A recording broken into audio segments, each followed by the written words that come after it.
Arr, Pirate fans!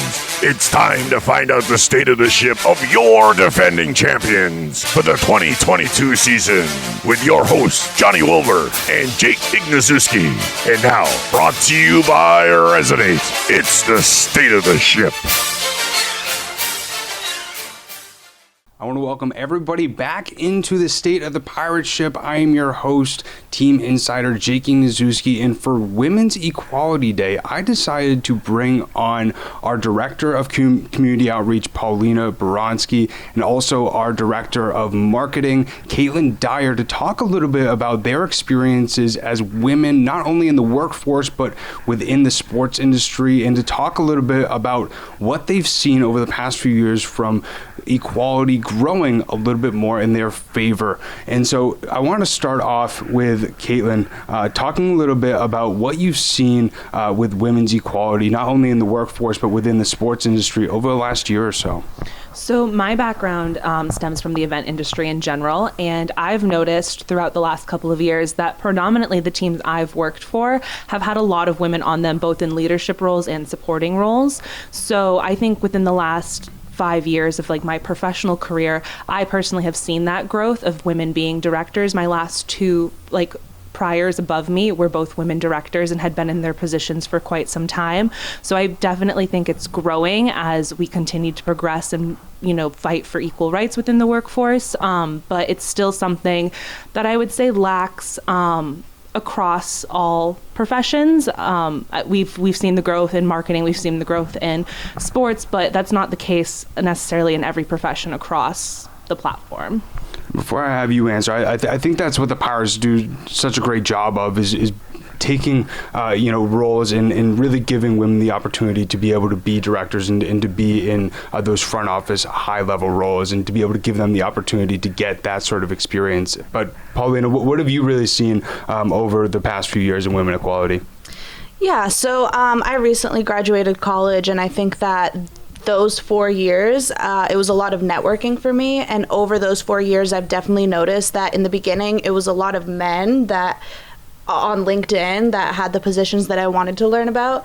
And in the last year or two, when I was job searching and whatnot, I've definitely noticed that a lot more women are popping up now when I search the keywords. So in that sense, it's 100% getting more equal. Then we look at, the XFL with Dani Garcia being the first female owner of a major sports league. That's crazy. That's awesome. That's so many words. And I definitely look up to her.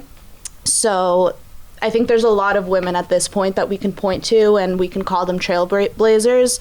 That's great. And I hope that trailblazer in that context becomes less rare, And for, younger women or women that were maybe in your position, right now, looking to graduate college or graduating high school that maybe want to be in your exact positions, what advice would you give to them? I think the main thing you have to consider when you're entering any male-dominated industry is you have to really be confident in yourself. You have to be the person that thinks that you belong in that room, because no one else is going to believe you if you don't believe in yourself.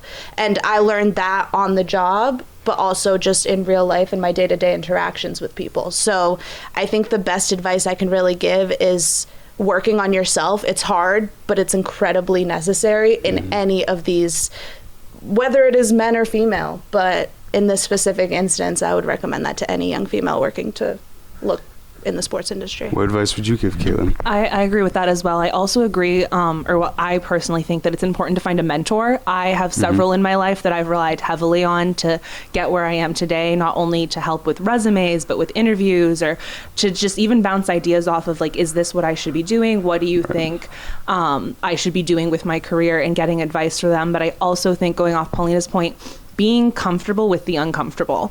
So you're going to get into a lot of situations, especially when you're starting your career, where you don't feel comfortable in what you're doing, or you feel like you don't know what you're doing, and you need to just trust your instincts and be okay in that moment. So that's something that I think is really hard for women in general, because we're taught to put ourselves in uncomfortable situations, but that's how you grow, and that's how this industry will grow, and that's how more people, I feel like, will understand that women belong in these roles just as much as men. Exactly. So I agree with Polina, and I think that finding a mentor will really help like you grow as a person also. I think that those skills are so valuable. You brought up the confidence, you brought up being able to be comfortable being uncomfortable, but one point that you brought up, which I think is super important, is having a mentor. And for some of those younger women who are looking to, whether they're looking to just get into the workforce or sports industry, other than the mentor aspect, where should they start, and how can they really help be able to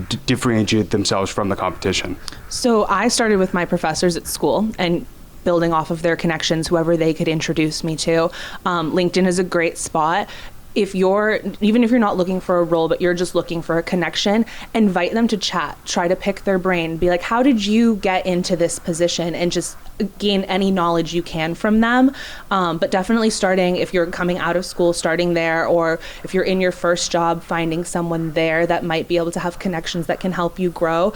But I reached out through LinkedIn through hundreds of connections, just asking for advice or asking, how did you get to this position, or what can you recommend that I try to do? And anyone who is worth being in your life will help you with that. Most people who are in those positions, who are CMOs or who are, VPs, SVPs, are there because they want to help others grow. So they're not going to turn you down. So don't be afraid to reach out to them for that advice.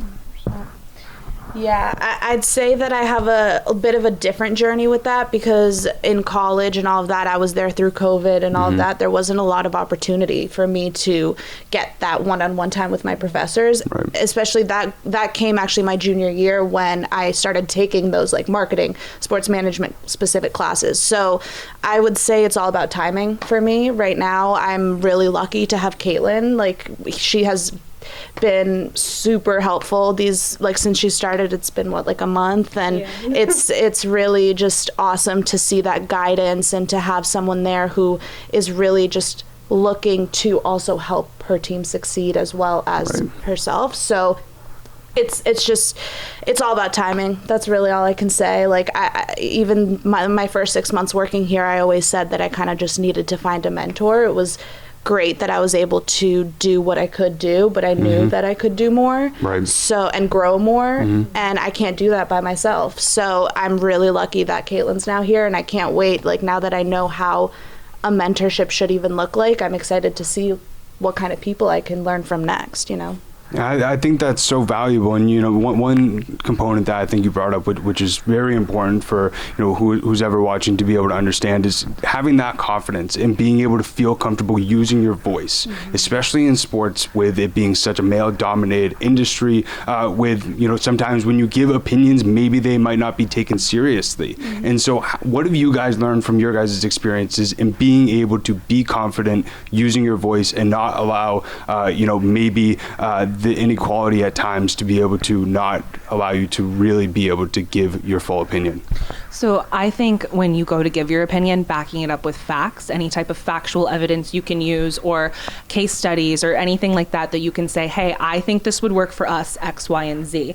But I know also sometimes you hit roadblocks with that. So I've personally had to sit down and show an individual why this would be successful and really prove my case. So you might have to go that extra mile to really be this is an idea that is going to work, and just keep at it, because if you're constantly bringing it up, someone's going to back you behind it, because they're you know what, this is a good idea, you're right. But just being able to be prepared to answer the questions that follow up behind it, and proving with facts or with data that you think this is a good idea for the organization. I know it's hard. I've been in a room before where I've had ideas that get talked over, but if you are getting talked over, take a pause or look to the person next to you. Don't be afraid to ask for help and be like, I have something to say. Can you help me get it across? That is also a very big component of, sitting at the table with a lot of voices. Find someone that can help you bring your voice to light, because sometimes you can't do it yourself, or you don't want to come off as overpowering or being rude. So if you have someone that can help back you up, work together as a team then to bring up the idea. Right. What do you think, Polina? Yeah, I think Caitlin brought a great point up of having that support system. Without a support system, it's hard to not just be in a situation where your point's not getting put across, but also just in any situation, why would you keep going if you have zero motivation at this point to keep, saying the same thing over and over again? And I think from a broader perspective, if your opinion isn't getting heard over and over again, that's on them at that point. That detachment is something you really have to learn 100%. And that's something I've had to get comfortable with, because a lot of the times I can totally harp on things that people have moved on from. And I had to, look within myself and understand that, if someone's not taking your advice, that's on them. And that applies to life as well. You know what I mean? If they don't want to do something that could benefit the organization, then you're not going to do it. And you know what? It is what it is. And it's not, that's another thing, is you don't have to take that personally. It's not about who you are. It's more so about them. And the fact of the matter is, if they're not listening to you, then they need to work on it. Right. Do you have something you want to say? I think too, the saying you deserve a seat at the table, that is absolutely true. You deserve a seat at every table, but does that table deserve you? If you're, like Polina said, if you're, it's falling on deaf ears, but you think, your ideas can change something, find an organization that will listen, because you, in your own right, are entitled to try your ideas, to try and be successful. So yes, you deserve a seat at every table, but if the table is not benefiting you, then you need to know when to leave. I couldn't agree more. And I think especially, that conversation of speaking up is so important. And it's not only with women, but it's also with men. You guys have been able to hear the women's opinion on it. But I believe, as men, somebody myself, being able to speak about it openly and being able to, be a cheerleader for you guys, to be able to really be able to share your opinions. And at the end of the day, we're all equal. We all have equal opinions. It doesn't matter really where you come from or what gender you are. And I think as a male, being able to be open about that and talk about it is really going to be able to help the equality come a lot faster. And I think it's been amazing, the strides that we've seen women make in sports and just in the regular workforce. But I think a lot of work still needs to be done. But continuing on the advice for anybody, or looking back on when you first started your career, or somebody in college wanting to get into the workforce or the sports industry as a woman, what advice do you think that you would give to your younger self looking back? Apply more. Even if you don't think you're qualified for something, send in the resume anyways. Being in their database is just a good thing to have. Reach out to the recruiter if it's showing who the recruiter is. Don't be afraid to reach out and be like, I'm really interested. How do I get the opportunity to interview? Creating a portfolio if you have that ability, or if you have, if you're creative, having that to be able to showcase your work. But really just putting yourself out there for any job that you have interest in. It may say, we want 2 years of experience, but there could also be a position that's not listed and now you're in the running for something else. So just take that chance, take that opportunity, because you never know what's on the other side. How about you, Polina? I think it's really important from a more general sense just to stay motivated, back yourself. You know what I mean? Make sure that what you're putting across is 100% what you're trying to put across.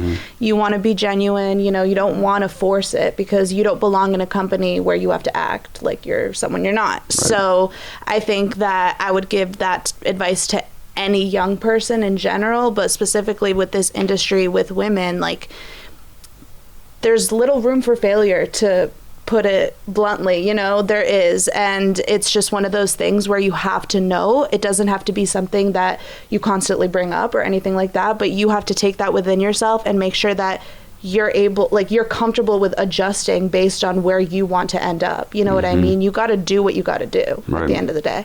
But I will always say, fake it till you make it. That is 100% necessary. No one knows what they're doing. So. And it helps you get that experience, and you learn over time, and being able to have that confidence, which you spoke about before, and being your true self, authentic self is so important. And especially in this industry, even though, you mentioned fake it until you make it, still be your true self while you're trying to fake it and make it. But, especially talking about, the strides and, getting towards that fully equality between women and men, not only in the workforce but within sports. What do you think still needs to be done for there to be fully equality between men and women in the workforce? Honestly, I think we need to acknowledge the fact that like employees are employees. You know, it doesn't have to be a male or a female employee. It could just be we're all working together. You know what I mean? Like when I look around this office, I'm not thinking like, oh, that position needs a man in it. You know what I mean? Right. Like that's just not how I think at all. When I'm hiring interns, like I'm not considering who's a woman, who's a man, you know. Right. I just need help, so I need interns, you know what I mean? So I think when equality will be achieved is when we can look at the workforce and be like, oh, we have this many employees. It's awesome that it's like 50-50 at this point, but we're not looking at each other thinking about our gender. We're just looking at each other thinking about what job we have to do. Right. I agree with that. And then I think, like you had mentioned, being an ally. So like having, you know, people in the office understand that, okay, maybe in my office that doesn't happen, but in other offices it does. So if you do see someone being steamrolled in a meeting, or, you know, not getting the same attention because of X, Y, and Z, like stand up for that person, you know, have the ability to back them or support them in that. Or, you know, even if you're like, oh, you know, they've been thinking about applying for a promotion, but they don't think they'll get it because, you know, Bob is also going for the promotion. Help support them through that. Help them understand why they should apply for it, and help them with that, like, overall experience. I think we're all here to grow in this industry. We're all here to benefit the industry. So coming in and just, like Polina said, not looking at it like, oh, Paulina's a woman. No, Paulina's my coworker, and I want her to do the best that she can in her role and grow. So just being there to support your coworkers regardless of gender. Right. Couldn't agree more. And, you know, I think being able to, you know, have that openness in the organization to be able to, you know, talk about ways that, you know, we could fix things is super duper important. And, you know, that's one of the biggest reasons why I wanted to use this platform, the State of the Pirate Ship, to be able to speak about this subject and allow you guys to talk about your guys' experiences, because I think anybody who's watching right now can take a lot from it. And, you know, the main goal of this was to inspire the younger generation and you know, maybe even people who are, you know, in our exact age, or, you know, even a little bit older who needed to hear this to be able to motivate them a little bit more. And so I think that there's been amazing strides in the equality of women, but as we've talked about today, there's a lot to work on. And I greatly appreciate you guys sitting down, giving your insight. And I'm very excited to see, you know, how equality with, you know, not only women in the workforce, but in sports continues to grow. And, you know, at the end of the day, just be yourself. Work hard each and every single day, and at the end of the day, that's all you can really do in this life. And so continue to try your best, and at the end of the day, it really doesn't matter what gender you are, as long as you continue to strive for your dreams. That's all that matters. But we're going to end it there, and I hope everybody has a great rest of their week. We'll continue to update you about everything that's going on with the Massachusetts Pirates throughout this off season leading up to the 2023 season, but we'll end it how we always end it. Arg.